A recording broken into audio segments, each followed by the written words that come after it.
নমস্কার, সকলকে স্বাগত জানাচ্ছি একটি নতুন ট্রাভেল ব্লগে। আশা করি সকলে খুব ভালো আছেন। তো এই ভিডিওটা হচ্ছে যেদিন মহাবলীপুরম এসেছিলাম তার পরদিন। কালকে তো বলেইছিলাম শোর টেম্পল দেখতে গেছিলাম বিকেলবেলায়। এবার ওই বিকেলবেলায় তো আর এই সমস্তগুলো দেখা সম্ভব হয়ে ওঠেনি, কারণ সন্ধে হয়ে পড়েছিল। তাই আজকে সকালে আবার বেরিয়ে পড়েছি। বাদ বাকি যে জায়গাগুলো আছে, কৃষ্ণাস ফিনান্স থেকে শুরু করে বাটার বল, তারপর পঞ্চরথা, ওই সবগুলো কমপ্লিট করার জন্য। আর দেখুন কৃষ্ণাস ফিনান্সের কি ডিটেইলিং ওয়ার্ক পাথরের ওপর, তাই না? এগুলো দেখলেই না মন জুড়িয়ে যায়। এখানে এসে দেখতে পাচ্ছি বহু লোক আমাদের আগেই পৌঁছে গেছে। আসলে এই সমস্ত জায়গাগুলো সকাল 6টাতেই ওপেন হয়ে যায়।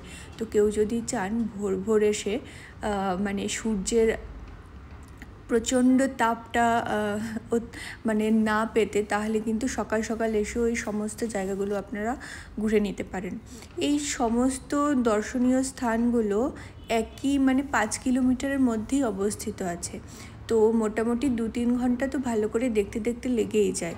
তাই আমিও সাজেস্ট করব যে যেহেতু এটা কোস্টাল এরিয়া আর সূর্যের তাপ প্রচণ্ড পরিমাণে হয়, তাই জন্য সকাল সকাল যদি এগুলো এক্সপ্লোর করে নেওয়া যায় বা বিকেলের দিকে, তাহলে কিন্তু বেশ ভালো হয়। তো এই দেখুন, বলতে বলতে ঢুকে পড়েছি কৃষ্ণাস ফিনান্সের ভেতরে। কি সুন্দর না, দেখলে মনে হচ্ছে তাকিয়েই থাকি, এখানে দাঁড়িয়েই থাকি, এরকম একটা অবস্থা।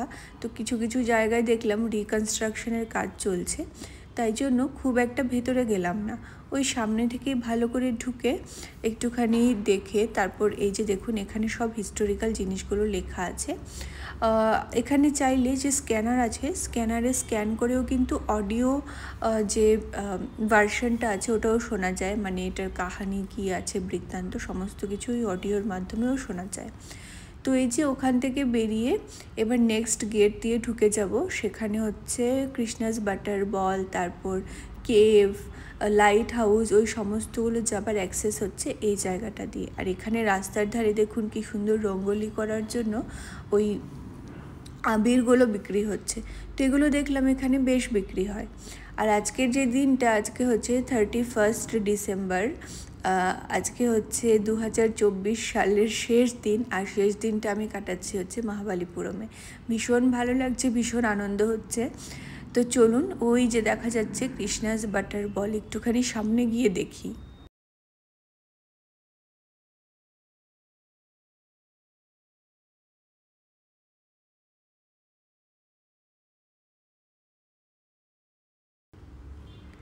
এই যে দেখুন, এখানে কৃষ্ণাস বাটার বল সম্পর্কেও সমস্ত কিছু লেখা আছে। আর ওই যে বলেছিলাম স্ক্যানারটা, এটা এখানেও দেওয়া আছে।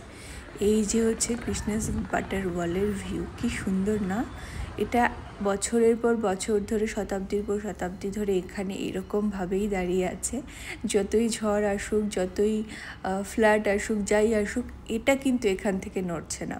তো ওখান থেকে এবার চলে যাবো এই কেভটার ভেতরে। আর হ্যাঁ, এখানে সকালবেলা এসে দেখছি, আমি যখন এসেছি তখন প্রায় 8টা সাড়ে 8টা বাজে, অলরেডি কিন্তু অনেক দোকানপাট বসে গেছে। তো চলুন এবার এটার ভেতরে যাওয়া যাক। এখানে সমস্ত কিছুই কিন্তু পাথরের তৈরি, পাথর দিয়ে কেভ বানানো। আর হ্যাঁ, এগুলো কিন্তু কিছুই ন্যাচারাল নয় বা কিছুই ওই যেহেতু বলা হচ্ছে না Krishna's butter ball and all, এগুলো কিন্তু ডিরেক্টলি কিছুই কৃষ্ণার সাথে বা রামের সাথে, সীতার, ওগুলো কিছুই না, কানেক্টেড নয়। এগুলো সব হচ্ছে ম্যানমেড।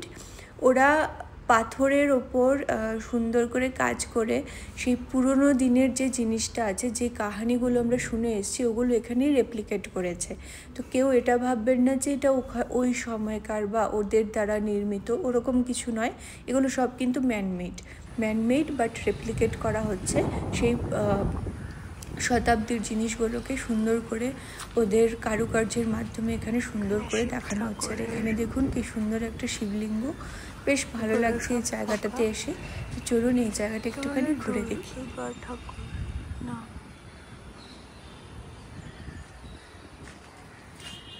এখানে হিস্ট্রিটা লেখা আছে। এখানে অডিও ট্যুরও নেওয়া যায়, যেটাতে স্ক্যান করলে অডিও ট্যুর হয়ে যাবে। এবার যাচ্ছি হচ্ছে দ্রৌপদীস বাঁধ দেখতে। তো ওখানে একটা নাকি জায়গা আছে যেখানে চৌবাচ্চার মতো স্নান করানোর জন্য বানানো আছে, তো ওটাকে দ্রৌপদীস বাঁধ বলে বলা হয়।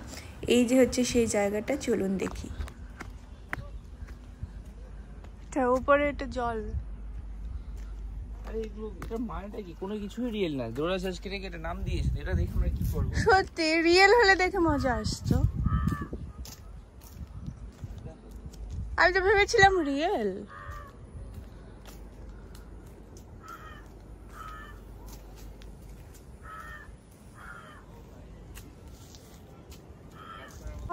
গোপুরাম,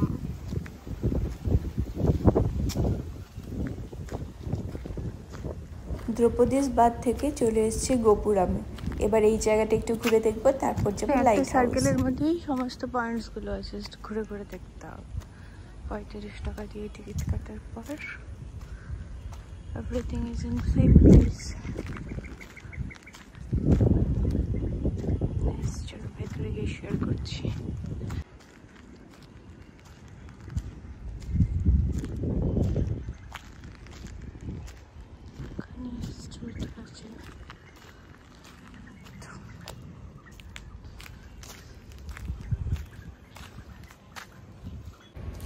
এই যে হচ্ছে গোপুরামের ভেতর, এইরকম এরকম জাস্ট বেরোনো আর এন্ট্রি আর এক্সিট। তার ভেতরে ঘর আছে আর কোনো?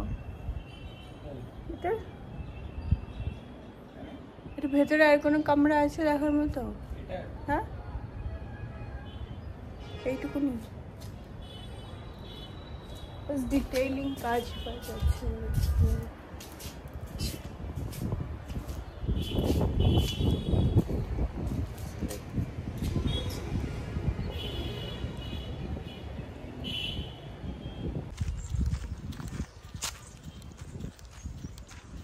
এখন আমরা যাচ্ছি লাইট হাউস দেখতে। লাইট হাউস এখান থেকে অলরেডি ওপর থেকে দেখে নিচ্ছি। ওই রকটা দেখ, এখানে খাজ খাজ করে সিঁড়ি করা আছে ওপরে ওঠার। এই জলগুলো কোথা থেকে আসছে রে?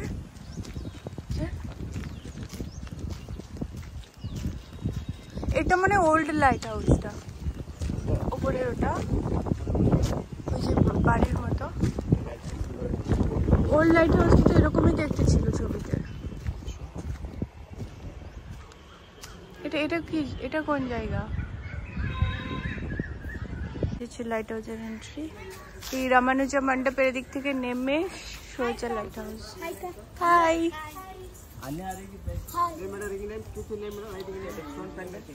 হ্যাঁ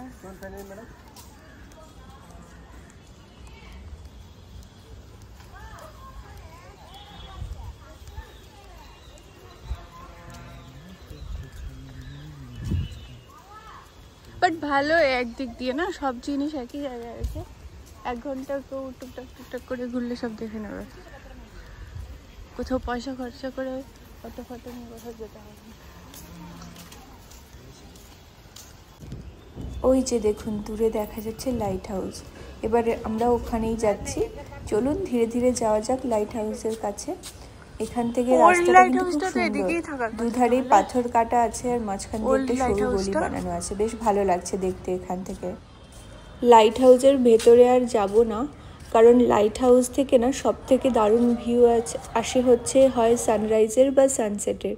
তো এখন কোনোটারই সময় নয়, তাই ভাবলাম আর ভেতরে গিয়ে দরকার নেই, বাইরে থেকে দেখেই নেক্সট ডেস্টিনেশনে যাই। কারণ এখান থেকে আবার বেরোতেও হবে, 11টা নাগাদ চেক আউট করে পন্ডিচেরির উদ্দেশ্যে বেরোতে হবে। তো চলুন ঝটপট করে সমস্ত জায়গাগুলো একটু দেখে নিই।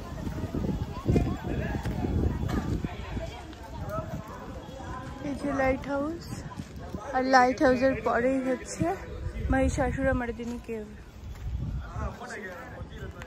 এটা হচ্ছে মহিষাসুরমর্দিনী কেভ।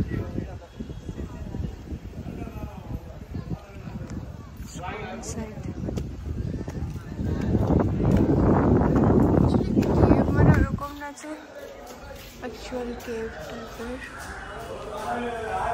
জাস্ট এরকম করে বানানো আছে। ভিতরে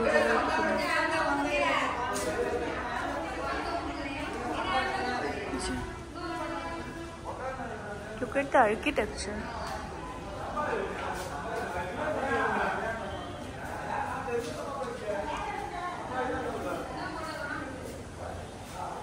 ওইটা মহিষাসুর মারিদিনী পুরো দুর্গার যে এটা করা আছে। এটা কোন জায়গা?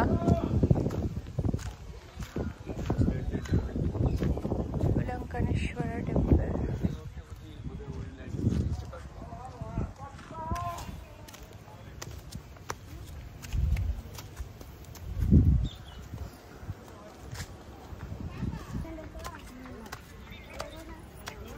এই যে টেম্পল।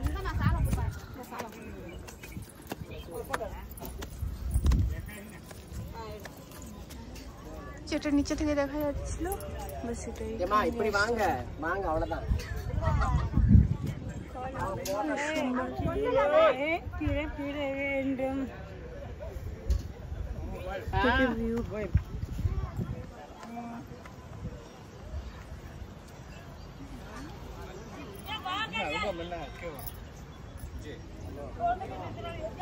बीच बीच बीच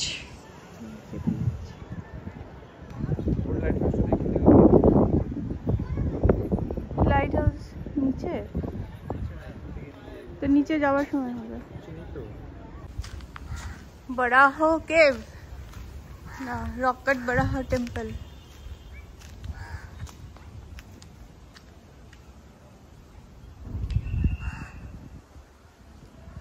अरे एटाई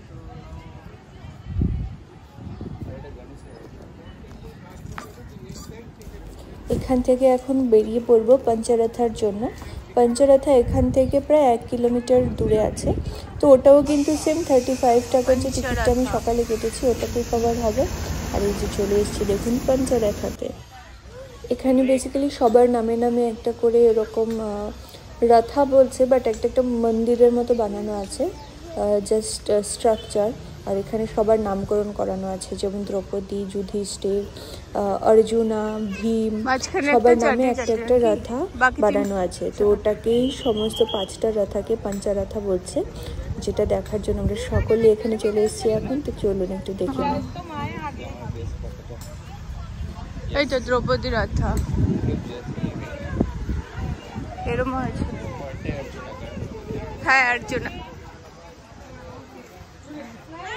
এইটা অর্জুনা।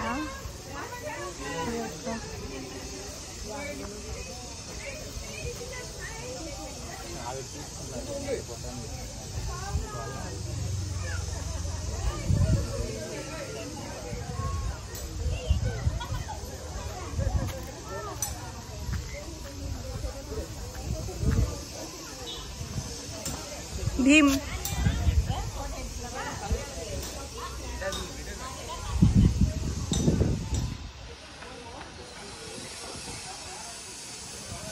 এটা কার? ওদেরকে ছোট টাকা দিয়েছে দুজনকে মিলিয়ে। নকুল সহদেব রথা। ওইটা যুধিষ্ঠির।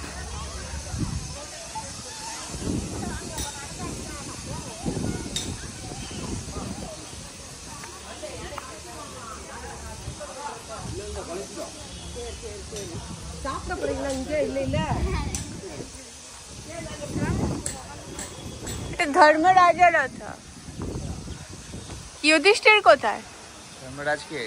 যুধিষ্ঠির। তো দেখা হয়ে গেছে সমস্ত জায়গা, এবার এখান থেকে বিদায় নেওয়ার পালা। একটু যাবার আগে সমুদ্রটা দেখে নিই মন ভরে। চলুন যাই।